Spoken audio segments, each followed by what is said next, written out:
আসসালামু আলাইকুম ভিউয়ার্স, আবারও চলে আসলাম কম সময়ে তৈরি করা যায় এরকম একটি ইতালিয়ান ডেজার্ট নিয়ে।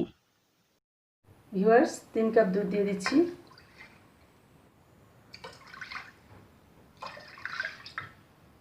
এক কাপ চিনি দিয়ে দিচ্ছি। 1 চা চামচ ভ্যানিলা পাউডার দিয়ে দিচ্ছি। উপকরণগুলোকে ভালো করে মিশিয়ে চুলায় আমি জাল দিয়ে নিব। মিডিয়াম ফ্লেমে আমি এখন জাল দিয়ে নিব কিছুক্ষণ, 5-7 মিনিট জ্বালিয়ে নিব।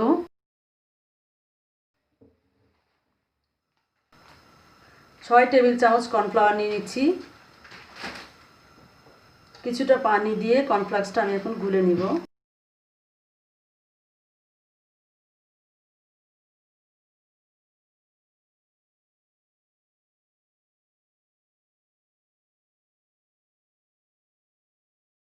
কর্নফ্লাওয়ারটা আস্তে আস্তে দিতে থাকবো আর নাড়তে থাকবো। এই পর্যায়ে আমাদের চুলার ফ্লেমটা মিডিয়াম ফ্লেমে থাকবে। দেখুন প্রায় ঘন হয়ে এসেছে দেওয়া মাত্রই। চুলার হিটটা আমি কমিয়ে দিয়েছি। এই পর্যায়ে একটুখানি বাটার দিয়ে দিচ্ছি।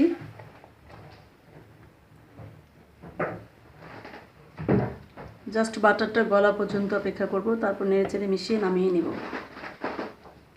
একটা কনসিস্টেন্সি আমরা পেয়েছি। চুলা আমি বন্ধ করে দিচ্ছি।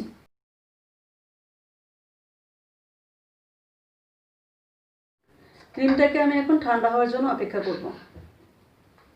2 টেবিল চামচ চিনি দিয়ে দিচ্ছি। 1 টেবিল চামচ কফি দিয়ে দিচ্ছি। আধা গ্লাস পানি দিয়ে আমি গুলে নিব।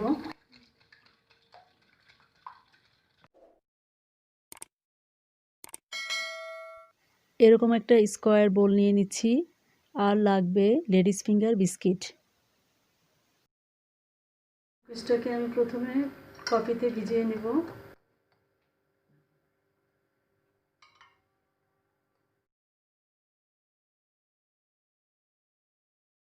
কফি ফ্লেভারের এই ইতালিয়ান ডেজার্টটা লেয়ার লেয়ার হয় এবং অসাধারণ সুস্বাদু এই ডেজার্টটি আপনারা অল্প সময়ে তৈরি করে ডেজার্টে বৈচিত্র্য আনতে পারেন।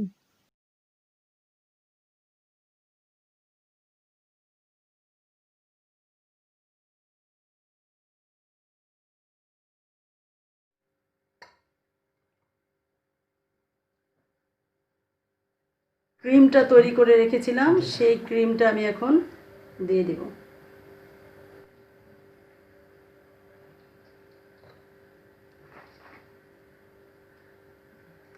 আমি এখন আরেকবার লেয়ার দিয়ে দিচ্ছি।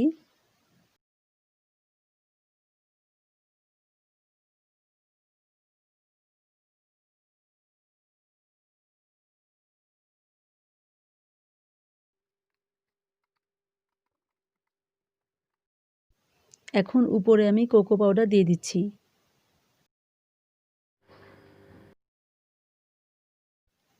এ পর্যায়ে আমি 2 থেকে 3 ঘন্টার জন্য ফ্রিজে রেখে দিব।